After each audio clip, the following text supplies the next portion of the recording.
നമുക്കെല്ലാവർക്കും വളരെ പ്രിയപ്പെട്ട ഒരു ഉത്സവമാണ് ഓണം അല്ലേ? സോ ഞാനും എൻ്റെ ഫാമിലിയും ഓണത്തിനെ വരവേൽക്കാൻ വേണ്ടി ഒരു കുറച്ച് പ്രിപ്പറേഷൻ നമുക്ക് പറ്റുന്ന തരത്തിൽ പ്രിപ്പറേഷൻ ചെയ്യുന്നുണ്ട്.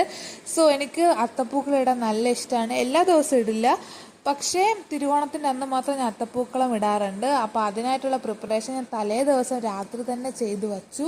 അത് കഴിഞ്ഞ ശേഷം പിറ്റേന്ന് 4 മണിക്ക് നമ്മൾ അമ്പലത്തിൽ പോയി വന്ന ശേഷമാണ് ഞാൻ പൂക്കൾ നിറയ്ക്കാൻ തുടങ്ങിയത്. സോ അധികം സമയമൊന്നും എടുക്കാത്ത തരത്തിൽ വളരെ പെട്ടെന്നാണ് ഞാൻ ഒരു ചെറിയ അത്തപ്പൂക്കളമാണ് ചെയ്തിട്ടുള്ളത്. പിന്നെ ഞാൻ ഒരുപാട് നേരം അതിലെ ഫോട്ടോസ് എടുത്തു, അതിന് ചുറ്റും നിന്ന് ഫോട്ടോസ് എടുത്തു. ഇട്ട് കഴിഞ്ഞപ്പോൾ എനിക്ക് ഭയങ്കര സന്തോഷമായിട്ടോ. അപ്പോൾ ഞാൻ ഉദ്ദേശിച്ച പോലൊക്കെ തന്നെ അത്തപ്പൂക്കളം വന്നിട്ടുണ്ട്. പിന്നെ നമ്മൾ തൊട്ടടുത്ത് നെയ്യാറ്റിൻകരയുള്ള കൃഷ്ണസ്വാമി ക്ഷേത്രത്തിൽ പോയിട്ടുണ്ട്. അവിടെ വലിയൊരു അത്തപ്പൂക്കളം ഉണ്ട് കേട്ടോ. ഒന്ന് മാത്രമല്ല, 2 അത്തപ്പൂക്കളമുണ്ട്. അത് മാത്രമല്ല, വരുന്ന ഭക്തജനങ്ങളെ